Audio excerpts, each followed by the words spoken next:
Halo Jim. Joan, apa yang dibicarakan ibu dengan Romo duduk di kotak itu? Oh, kamu melihat itu? Aku rasa ibu sedang pengakuan dosa. Pengakuan dosa?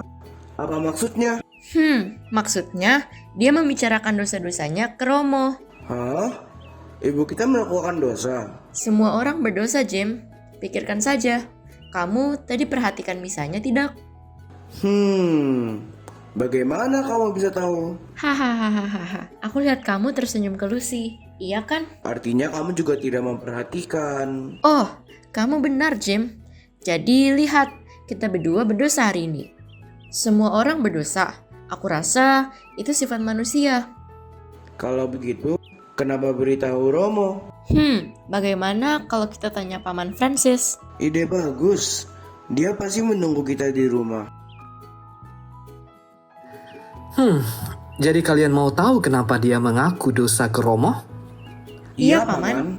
Baiklah, dengarkan baik-baik. Pengakuan dosa adalah hal dasar dan perlu. Sebenarnya Tuhan sudah tahu dosa kita. Pengakuan adalah hadiah dari Tuhan yang mengizinkan kita tidak hanya mengaku dosa, tetapi mendapat jaminan pengampunan dan bimbingan agar kita bisa melampaui dosa. Dosa menjauhkan kita dari Tuhan. Dosa tidak membuat kita manusia baik. Tidak seperti keinginan Tuhan untuk kita. Saat kamu berdosa, itu merusak hubunganmu dengan Tuhan. Jadi, ketika seseorang pengakuan dosa, dia mengaku ke Tuhan sendiri, karena Romo adalah perwakilan Tuhan. Oh, sekarang aku paham. Aku juga mengerti. Sekarang apa kalian mau dengar kisah salah satu penerima pengakuan terhebat? Iya. Oke, hari ini Paman akan bercerita tentang Santo Padre Pio. Padre Pio atau Francesco Forgione lahir pada tanggal 25 Mei 1887 di Pietrelcina, Italia. Dia adalah anak kedua dari keluarga petani miskin yang juga sangat religius.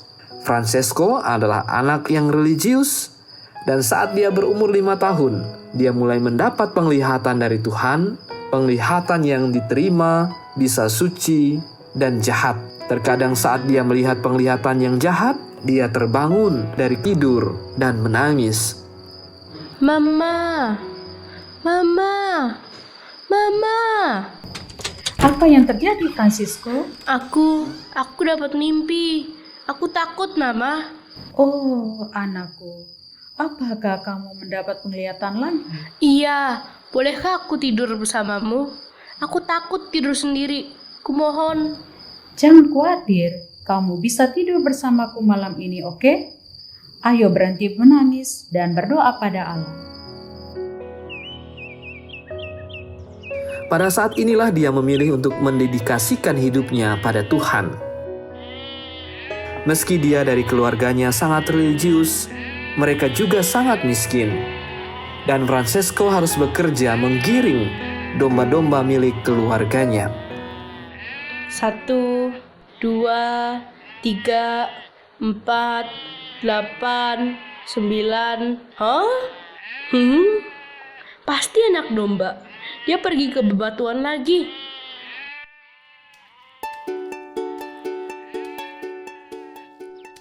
Dari usia muda, Francesco memiliki kemampuan unik. Dia bisa melihat malaikat penjaga dan berbicara dengan Yesus dan Maria. Ini bukanlah hal yang diajarkan orang, tetapi terjadi dengan natural, hingga anak ini mengira orang lain bisa melihat juga. Saat dia berumur 9 tahun, dia menjadi putra altar di paroki asalnya dan menjanjikan kesetiaannya kepada Santo Franciscus dari Assisi. Dia juga dikenal menerima penebusan, dan saat malam tidur di lantai dingin dengan bantal batu.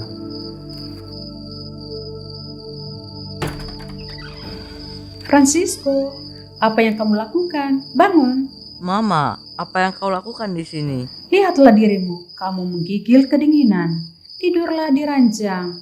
Bangun. Tapi Mama, Berhenti, aku tidak mau dengar apapun. Bangun dan tidur di ranjang sekarang. baiklah, aku akan. Francesco adalah anak yang lemah. Jadi ibunya menegurnya banyak kali karena mengambil penebusan seperti itu. Saat umur 6 tahun, Francesco menderita gastroenteritis dan sekarang di umur 10 tahun mendapat tipes. Ini membuatnya sangat lemah. Saat Francesco berumur 15 tahun, dia diterima di novisiat Ordo Persaudaraan Kapusin di Morcone, Italia. Dia mengambil nama Pio untuk menghormati Paus Pius pertama yang peninggalannya sering terlihat di kapel lokalnya. Siapa anak itu? Ada yang spesial tentangnya. Oh dia, namanya Pio. Dia begitu rendah hati, tenang dan diam. Benar, dan kamu harus lihat dia berdoa. Dia begitu cinta dengan doanya. Memang dia spesial.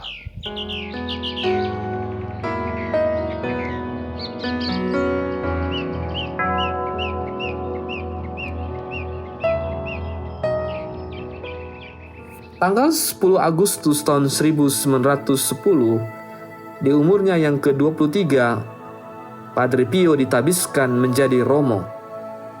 Perayaannya adalah pusat spiritual dia.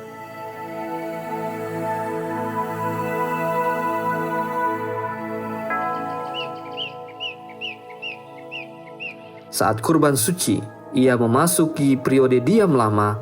Karena itu, misa dia bisa berlangsung beberapa jam.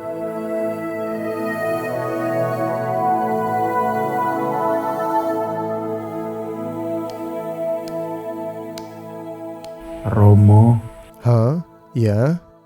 mohon maaf sudah mengganggu. Oh, tidak apa. Beritahu apa yang harus kau sampaikan. Aku... Jangan khawatir, teruskan. Romo, aku mendapat permintaan dari orang-orang untuk mengurangi waktu misa Romo. Oh, Tuhan tahu aku ingin misa seperti Romo yang lain. Tapi tidak bisa. Maafkan aku, Romo. Orang parokinya sangat terkesan dengan kesalehannya, dan satu persatu mereka mendatanginya mencari nasihat.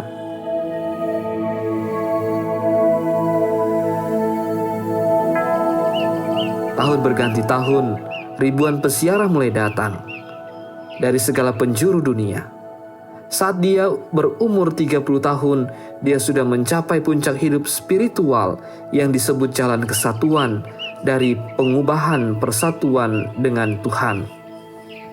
Suatu hari seperti biasa, Padre Pio sedang berdoa di depan salib dan mengucapkan syukur.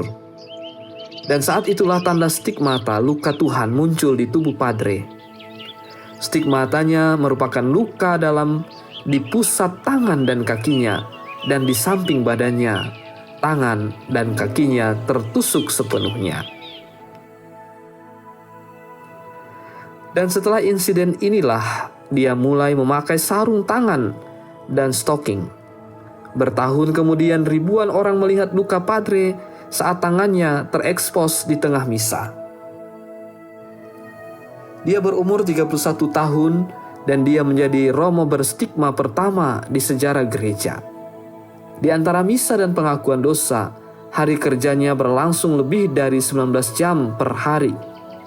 Begitu banyak orang ingin mengaku dosa di Padre Pio, sampai mereka harus menunggu 2 atau 3 minggu sampai giliran mereka. Jumlah orang begitu besar, hingga mereka harus memberi tiket ke orang yang datang. Semoga mereka tidak tahu aku kembali setelah 5 hari. Saudaraku, perlihatkan tiketmu. Ini dia. Kapan pengakuan terakhirmu ke Romo Pio? Oh, berbulan-bulan lalu. Baik saudaraku, kamu bisa masuk sekarang. Hahaha, bodoh sekali. Dia tidak mengenaliku.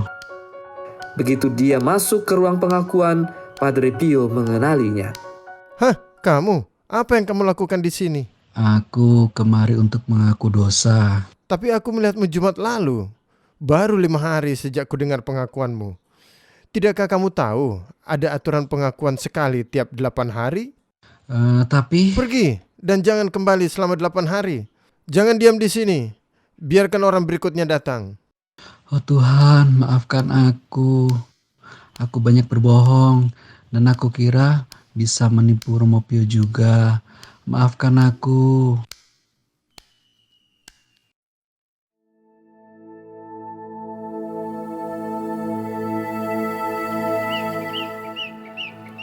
Padre Pio menuntut tiap pengakuan adalah yang sebenarnya. Dia tidak menerima ketidakjujuran saat pengakuan. Sekali itu terjadi, Padre Pio muncul di mimpi orang bernama Joe Greso. Ayahnya sangat sakit jika dia berdoa ke Padre Pio untuk menolongnya suatu malam saat ia tidur. Romo, apakah itu engkau? Ya, anakku. Apa yang kau inginkan? Romo, tolong selamatkan ayahku yang sakit. Aku menyayanginya. Dia akan disembuhkan. Hah? Apakah itu cuma mimpi? Aku akan periksa ayahku. Ayah! Ada apa, anakku? Hah? Apa yang terjadi? Ayah terlihat sehat sekarang. Ayah tidak tahu apa yang terjadi, anakku. Ayah kira ayah akan mati malam ini. Tapi ada gelombang cahaya dan ayah merasa sehat. Itu Padre Pio. Dia melakukan keajaiban ini. Apakah kamu berdoa padanya? Iya, ayah. Dan baru saja dia muncul di mimpiku. Aku harus pergi dan bertemu dengannya. Ya, anakku. Ayah rasa kamu berangkat besok. Perjalanannya berhari-hari. Iya, ayah. Aku akan pergi besok. Dari pagi keesokan harinya dan mencapai San Gio Rotondo. Setelah berhari-hari, dia berhasil bertemu Padre Pio.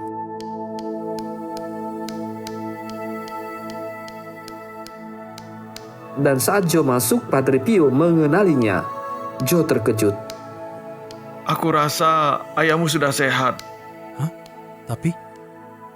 Joe tidak berani bertanya langsung. Jadi ia bertanya di pikirannya. Apakah itu Anda? Ya, di dalam mimpi. Joe mulai gemetar. Dia kemudian mengaku dosa. Dan setelah selesai, Romo berkata padanya, sekarang ada yang kamu lewatkan di pengakuan. Romo, aku tidak ingat apapun lagi. Tidakkah kau melewatkan kejadian bertahun-tahun lalu saat di militer? Anak gadis di taman. Dan kemudian ia ingat. Dia malu, tetapi mengakui dosanya. Iya, Romo. Aku ingat sekarang. Aku lupa mengatakannya saat pengakuan. Aku malu. Kau sudah membawa beban dosa ini bertahun-tahun. Maafkan aku, Romo. Joe kemudian beranjak pergi, tetapi Romo menghentikannya. Ada lagi yang kau lupakan? Oh, tidak, Romo. Benar, tidak ada lagi yang bisa kuingat. Lihat di sakumu. Oh, mohon maaf, Romo. Tolong berkatnya.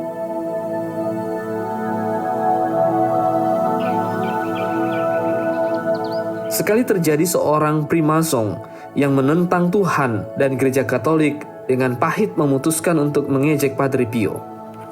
Dia membuat daftar dosa yang tidak ia lakukan dan mengatakannya ke Romo. Tapi sebelum dimulai pun, Padre Pio menghentikannya. Aku tahu siapa kamu dan apa yang mau kamu lakukan. Sekarang aku beritahu dosa sebenarnya yang kamu lakukan.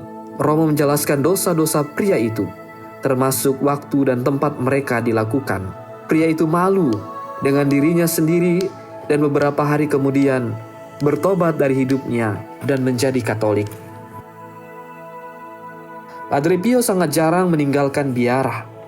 Dia tidak pernah libur dari jadwal melelahkannya selama 51 tahun.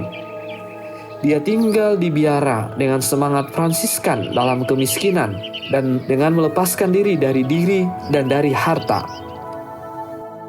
Grup berdoa yang didirikan Padre Pio sekarang menyebar di sekujur dunia.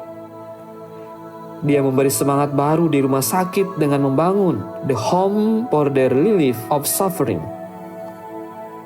Dia melihat wujud Tuhan di kaum miskin dan menderita. Dia sempat berkata bahwa Tuhan ke semua yang sakit. Ini akan menolong mereka lebih dari obat apapun. Padre Pio terlihat tenang dan siap untuk kematiannya pada tanggal 23 September tahun 1968 di umur 81 tahun. Dia meninggal selayaknya hidup dengan rosario di tangannya.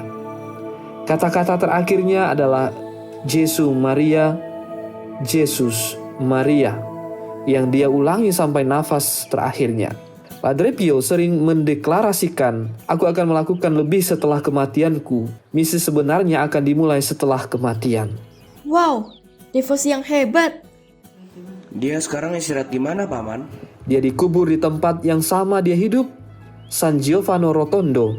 Lebih dari 8 juta orang mengunjungi tempat ini tiap tahun, tidak jauh setelah Lady of Guadalupe di Meksiko. Banyak yang bisa dipelajari dari hidup santai ini. Benar sekali, Joan. Hidupnya bisa disingkat dengan kata-kata Santo Paulus kepada jemaat di Kolose. Sekarang aku bersuka cita bahwa aku boleh menderita karena kamu, dan menggenapkan dalam dagingku apa yang kurang pada penderitaan Kristus untuk tubuhnya, yaitu jemaat.